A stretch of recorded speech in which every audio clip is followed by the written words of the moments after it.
Shocking. Jannik Sinner's controversial statement on Coco Gauff ignites respect and race debate in tennis.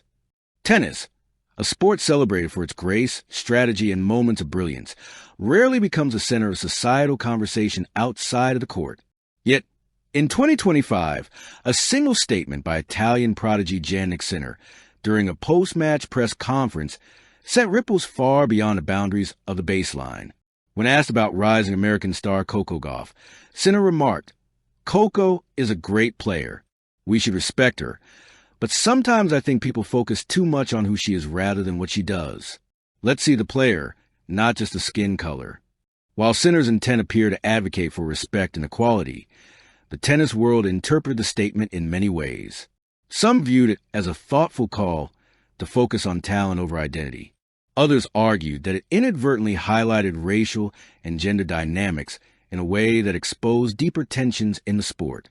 The comment ignited a debate that spanned continents, drawing attention not just to tennis, but to how sports intersect with issues of race, representation, and respect. Stadium the backlash. Voices rise across the tennis world. Almost immediately, journalists, former players, and social media users began dissecting Sinner's words. Critics argued that by mentioning Gauff's identity alongside her talent, Sinner highlighted her difference instead of normalizing her excellence. Commentator Mary Jo Fernandez, speaking on live television, said, "I understand Sinner's intention, but the phrasing is tricky. It implies that Gauff's achievements are somehow separate from her identity, which can perpetuate unconscious biases." Fans, too, weighed in. Tweets range from support, emphasizing Sinner's apparent respect for Gauff, to condemnation, calling the comment tone-deaf in the context of ongoing discussions about racial representation in tennis. Hashtags like #RespectForGauff and #TennisEquality began trending globally, with debates spilling over into news outlets and podcasts. Interestingly, some players also added nuance. Former world number one Venus Williams reflected on the pressures of being a minority in professional tennis. Every young player of color faces scrutiny, whether it's fair or not. Comments like this remind us that intent and impact aren't always aligned. Tennis Coco Gauff's response: grace under pressure. Amidst the uproar, Gauff herself addressed the issue with remarkable poise. In a press interaction before the U.S. Open, she stated, "I appreciate respect from everyone in the sport, including Jannik. At the same time, I hope that discussions about my identity won't overshadow what I can do on the court. I want to be recognized for my skill, my fight, and my achievements. That's what tennis is about." Her measured response resonated with many. Fans admired her ability to redirect the conversation back to tennis itself, reminding the world that while representation matters, performance is the ultimate metric in sport. Gauff's statement also highlighted the dual reality for athletes of color, balancing public attention on identity with the desire to compete as equals. Glow with meridians the broader conversation: tennis, race, and representation. Sinner's statement catalyzed a broader reflection on tennis culture. Historically, the sport has been dominated by players from certain socioeconomic and racial backgrounds. Trailblazers like Althea Gibson, Arthur Ashe, Serena Williams, and Venus Williams paved the way, but the sport still wrestles with inclusivity and representation issues. Experts in sports sociology noted that Sinner's comment, though likely well-intentioned, underscore a recurring dilemma. Even when athletes try to see the player, not the color, the societal context cannot be ignored. Highlighting identity, even positively, can be double-edged. It draws attention to underrepresentation, but risks framing the athlete as other rather than normalizing their presence. Dr. Nadia Clark, a sports sociologist, explained, "Coco Gauff's success challenges norms in a predominantly white sport. Sinner's comment reflects a common tension, wanting to treat everyone equally while acknowledging historical inequalities. Both are valid concerns, but navigating language is delicate.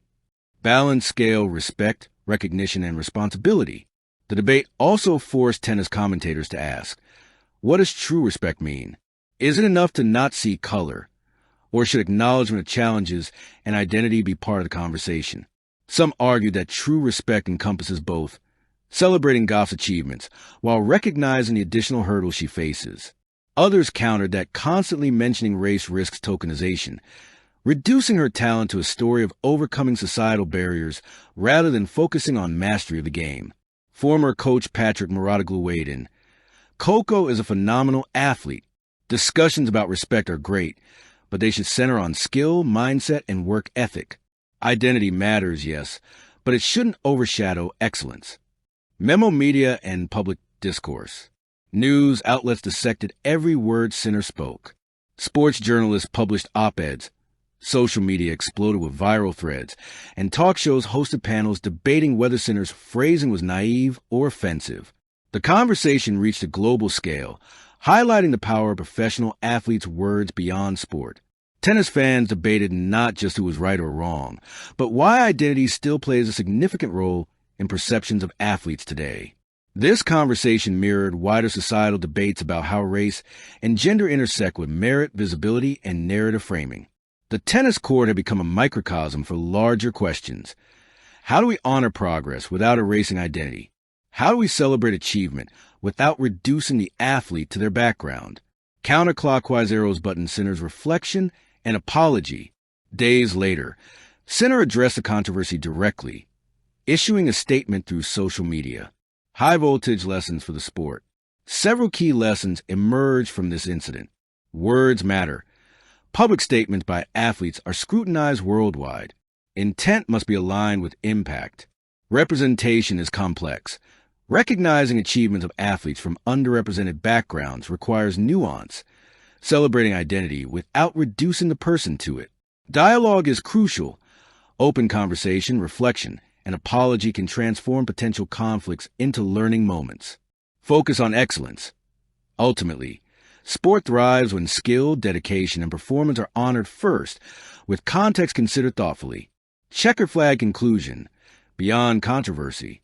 Jannik Sinner's comment on Coco Gauff was a flashpoint, a moment that illuminated tensions between respect, representation, and societal expectations. Yet, it also became a catalyst for reflection, discussion, and growth within tennis. Coco Gauff's grace under scrutiny, Sinner's apology, and the global dialogue that followed demonstrate that sport is not merely about points or trophies. It is a mirror reflecting culture, values, and the evolving understanding of fairness and recognition. In the end, the incident serves as a reminder. The court may be measured in meters, but the influence of words, actions, and leadership extends far beyond lines and net posts. Tennis, like life, thrives when we aim to understand, respect, and uplift, not just compete. Thank you for watching. Please don't forget to hit the subscribe button, like, and share. Till next time.